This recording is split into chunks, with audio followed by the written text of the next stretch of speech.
28 साल की उम्र और बस 6 साल के करियर में करोड़ों fans, billion views, million followers, हजारों अवार्ड्स, कंट्रोवर्सीज और एक ट्रैजिक एंड।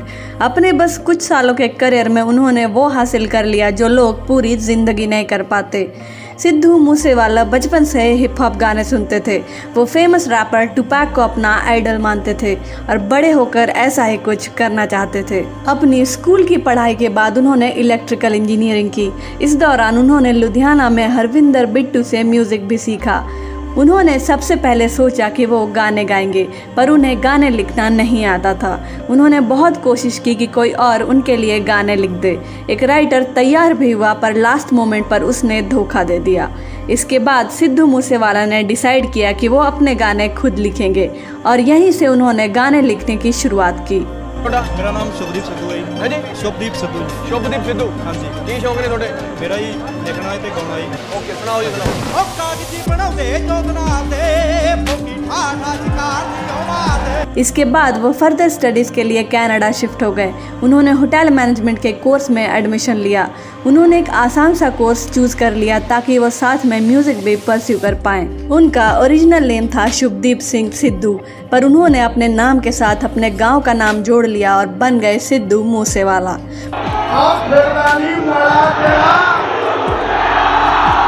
उन्होंने एज अ लिरिसिस्ट अपने करियर की शुरुआत की। पंजाबी सिंगर निंजा के लिए लाइसेंस नाम का पहला गाना लिखा, पर इससे उन्हें कोई खास पहचान नहीं मिली, इसलिए उन्होंने सिंगिंग की ओर रुख किया। एज अ सिंगर उन्होंने जी वैगन नाम के सॉन्ग से अपने करियर की शुरुआत की, पर उन्हें उनका ब्रेक थ्रू ईयर 2017 में सो हाई गाने से मिला। करंटली इस सॉन्ग पर 483 मिलियन व्यूज हैं। ईयर 2018 में उन्होंने अपना डेब्यू एल्बम PBX1 निकाला, जो कि बिलबोर्ड कैनेडियन एल्बम्स के चार्ट पर 66 नंबर पे पहुंच गया। इसके बाद इंडिपेंडेंटली उन्होंने अपने सॉन्ग्स रिलीज करना शुरू कर दिया। इसके बाद एक उनके गाने आते रहे और उनकी पॉपुलैरिटी बढ़ती रही। उन्हें सेम बीफ, जट दा मुकाबला, बैड फेला, old school, just listen, famous जैसे सॉन्ग्स के थ्रू जाना जाता है। पर लोगों को जैसे फेम मिलती है, साथ ही साथ कंट्रोवर्सीज और दुश्मन भी खड़े हो जाते हैं। ऐसा ही हुआ सिद्धू मूसेवाला के साथ भी। 2022 तक उनके ऊपर 4 क्रिमिनल केसेस थे। उन्हें गन कल्चर प्रमोट करने के लिए एक्यूज किया गया। मई 2020 में सिद्धू मूसेवाला की एक वीडियो सोशल मीडिया पे वायरल हो गई, जिसमें उन्हें पुलिस ऑफिसर्स के साथ AK-47 की ट्रेनिंग लेते हुए देखा गया और इस पर भी उनके ऊपर आर्म्स एक्ट के तहत केस दर्ज हो गया। कुछ दिनों पहले ही पंजाब पुलिस ने सिद्धू मूसेवाला और 424 लोगों की सिक्योरिटी विथड्रॉ कर ली थी और उसके बाद ही गोली मारकर उनकी हत्या कर दी गई। साथ ही अंत हो गया एक चमकते सितारे का। कोई खास एम नहीं जिंदगी दा, मैं टारगेट हाँ आबादी दा। अज मरदा भावें कल मर जा, मैनू खौफ नहीं बर्बादी दा। जब किसी सेलिब्रिटी की कम उम्र में डेथ होती है तो सोशल मीडिया पर महीनों तक उसके ही चर्चे होते हैं। केस के हर एक मिनट की अपडेट, कॉन्स्पिरेसी थ्योरी से लेकर उनके पर्सनल लाइफ की हर एक डिटेल को सोशल मीडिया पर खोल कर रख दिया जाता है।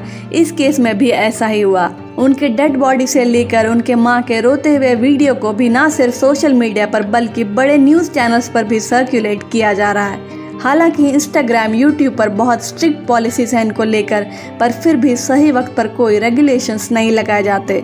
उनके कई फैंस इससे नाराज हैं। उनके डेथ के बाद सोशल मीडिया पर कई इंटरेस्टिंग थ्योरीज भी सर्कुलेट हो रही हैं। उन्होंने 15 मई को अपना last song the last ride release किया था। इस सॉन्ग रिपोर्टेडली टुपैक को ट्रिब्यूट था और उन्होंने इस सॉन्ग के कवर में टुपैक के असैसिनेशन के क्राइम सीन की फोटो लगाई थी।